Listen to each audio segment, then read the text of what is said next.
What is going on, guys? Welcome back to another weekly news video. There's a stack to talk to today. I'm going to jump into things like resources that you guys can use to avoid being scammed. I'm going to talk to some interesting comments from Tops about what they're trying to do with reducing the number of shops that actually get their allocation and sort of grading sports card shops. I want to talk to that a little bit as well.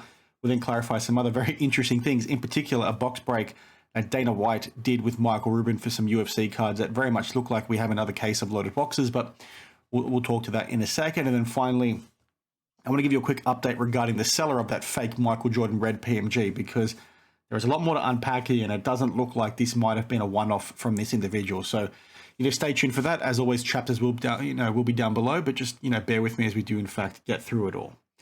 Now, the first thing, like I said, is just going to be sports card scamming resources, because I've had a lot of guys in recent weeks say, well, Daniel, like aside from your videos, aside from Sports Card Radio, AIH Sports, a few others, how do I sort of know what I'm doing, right? How do I sort of avoid being scammed? Is there any resources that you have? And, Tiffany Cards is one of them that I've spoken to a number of times. They basically have an altered card database in particular. They also have a stolen card database. And essentially, if you click through, their website, you'll basically see that they have everything there. You can also see some of my stuff has been referenced as well.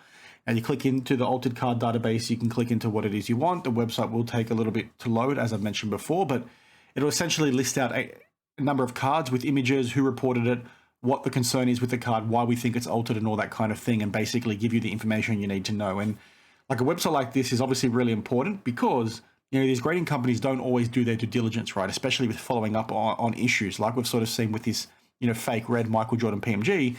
They can drag their feet, they can make mistakes. Something like this is super important. So you can sort of see here all the information scrolls down. There's like thousands of cards on these things. So if you're looking to buy something, it's always good to search in here first, because they also have it, searchable by serial number as well. And it's just a really important thing. And like I said, they have it for different card sets. They have it for different sports. They have it specifically for certification numbers by looking up stolen cards, all that kind of stuff. It's a sort of invaluable resource that you guys need to be using when you're looking to buy some high-end cards. And the unfortunate thing is, it's not just high-end cards, because you'll see things in here. There are actually some affordable ones that are being, faked as well, which is pretty disappointing and scary to think about. So that would be, one resource, as I mentioned before. The other would be this website over here, or this Facebook group, I should say, Sports Card Scammer Tracker. This is also a really good one because people actually respond quite quickly, and you'll see sort of interactions quite quickly on this sort of thing too. You'll see things pop off with breakers, graders, people, sellers, all that sort of stuff. And it's just good to join and then sort of just see when things happen, right? And if you're going to be, dealing with somebody that's new for the first time, come into the search function, search for the person's name, see if there's anything dodgy there or anything like that, and then sort of go from there. But from a resource perspective, those two are the best, aside from, Sports Card Radio's website and obviously our videos. But if you're trying to deal with someone for the first time, or you're concerned about a card, use these two resources and you guys should hopefully avoid being ripped off. Now, the next topic is actually another interesting one, because it does in fact relate to an article from Collect about Fanatics and what they're trying to do with card shops. And what Ben basically talks to in this article is, like it says on screen, they're basically evaluating hobby shops to try and determine who is worthy of getting their allocation. And this is something that we spoke to a long time ago. If you guys recall, Tops released like a statement. It was like a terms and conditions kind of thing, like an agreement between stores, and basically said that if you want to be getting allocation from us, this is the sort of stuff we expect from you. You need to be doing some sort of marketing on social media. You need to have these kinds of metrics, so on and so forth. And we had a few people at the time, really supporting Tops in that. And, a lot of people like myself thought that was a little bit concerning, because part of the appeal for people from my generation and older was going to your local card store and interacting and just getting those vibes. And the concern was that Tops is sort of shifting, stores to be more like Cards HQ. And that's not to say that, a store that's sterile like Cards HQ is bad, but it's nice to have both options, right? Some people like going to those older style local card stores because it's a different environment. It's more of a family, more of a welcoming environment. You can sit there, have break nights and all that kind of stuff and interact with the owner. Yes, some of them are operating really poorly, but we shouldn't be going all the way to the other side, and that is to make every store like Cards HQ, because it's not a super pleasant experience in my opinion. It's not where I want to go to shop to buy my cards, because it just feels like you're going to, a department store kind of thing. And that's sort of what this talks to, and then basically, assessing these stores and all that sort of stuff. And I keep trying to say graders is because Ben refers to it as them grading card stores. And I really want to know what you guys think. I've seen Brian Gray in some of these comments basically talk to the fact that it's a good thing. We need stores to uplift, which is true, but we can't go, from one extreme to the other, right? There needs to be a happy medium, and we need to sort of be trying to maintain those older style card stores for as much as possible, because there is something to those, right? You're getting substance that's beyond the card itself. And that might sound strange, or maybe I'm not articulating it well enough, but I'm sure you guys know what I mean. There's something special about going to your local store and sort of having those relationships and with the owner and other customers built up over the years, right? It's something a bit special in my opinion. It's sort of something that I experienced too when it comes to comic books, right? The local comic book store, the LCS, is also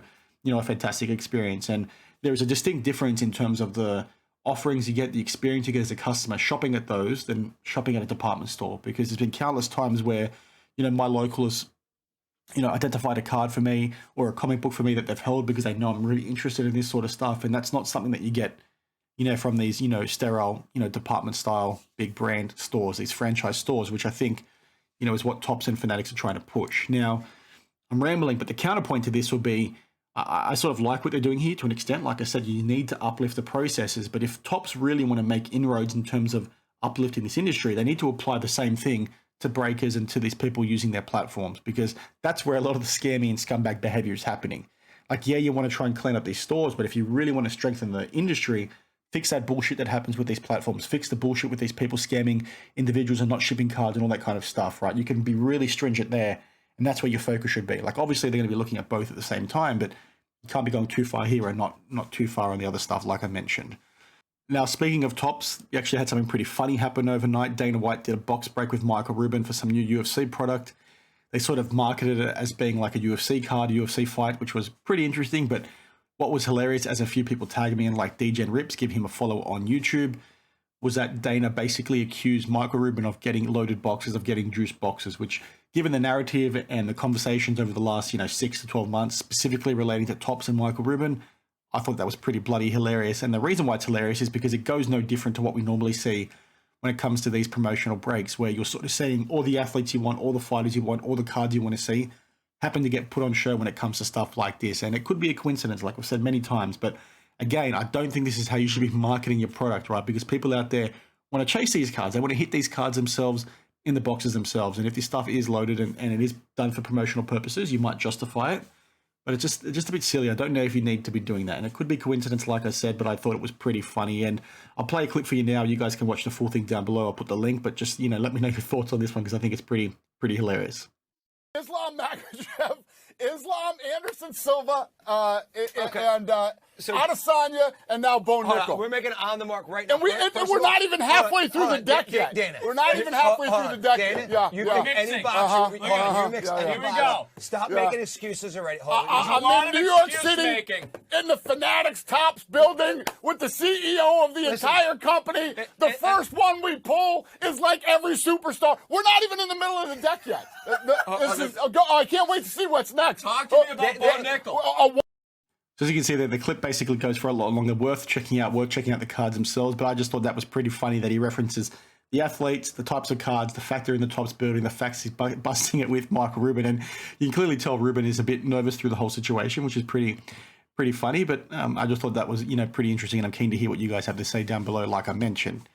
Now, we'll close things off with this red PMG once again. You guys are probably sick of it, but I have two updates. One with regard to some insight into the seller, and then the other with an update regarding to the current status with eBay. And we'll start with that first, because the buyer just told me that eBay has given a further update in the sense that they're putting the seller's funds on hold, which is a really important outcome. And basically what that means is if and when, not if, but when BGS has determined this to be fake, the seller will basically have the funds taken and they'll go back to the buyer, which is super important, because you would have heard me talk about this in the last video. The last thing you want in situations like this is, with a card as clearly fake as this, for the seller and the buyer to both keep their funds. And that might be unfortunate, in particular if the seller, didn't do anything wrong, but what I'm about to show you might indicate they did. But even if they didn't, it's just not a good look. It sort of reaffirms people and gives them an avenue to try and scam, graders in situations like this. And it's a really crappy thing to do. But what I think BGS will do is either send the card back to the seller ungraded, out of a slab, or they'll just update the label and remove the PMG wording, because it's pretty wild. So that's a good win and good step in the right direction. Basically, eBay doing the right thing. Now, it would be, a travesty if they basically, refund on behalf of the seller. I don't think that's, ethical at all, but I'm keen to hear what you guys have to say. But The other update I wanted to quickly talk to you was about the seller themselves, because a few people shared this with me. I was sort of waiting for a bit more information to come to light before I did, in fact, talk to it in this detail. I thought the other stuff had to be talked to first. But if you go through the seller's page and you look at, some of the things they've sold, there are a lot of cards in here that have the word sample listed in the title. There's a lot of cards in here that have test/promo listed in the title. This guy sold 4 Michael Jordan jambalayas raw to 4 different people at 4 different times, which also looks a bit strange. You don't normally see one person have this many jambalayas. And in particular, if you do, they're going to send it in to get graded, or they'll also sell it, on a bigger auction site, because that card is quite rare and you sort of want to get as much money as possible for it. So it's just a bit crazy. And some other information has come my way that maybe indicates this guy is operating under a fake name. The name he's using on eBay is a different name that he's using elsewhere, which is pretty wild to me. It does look like he's based in Australia, so maybe I need to keep an eye out for my back, keep one eye open and all that kind of stuff, because maybe I've dealt with him. But just all these things where you've got all these test/promo things and then this card being sold, it very much looks like this guy maybe knew what he had and just tried to take advantage of BGS. And I could be wrong in saying that, but that's sort of, what it looks like right now, which is why I think it's a good thing that eBay's maybe taking the stance they have. But, I'm curious to see if you guys think otherwise, but I just thought that was a pretty interesting thing to talk to. Let me know if I said anything dumb today, if you didn't like some of the topics or you had other topics for me to cover. But as always, guys, use the resources that you have to try and avoid being scammed. Apologies for the cough. Look into this top situation, read that collect article, let me know your thoughts, and I'll see you in the next one. Cheers.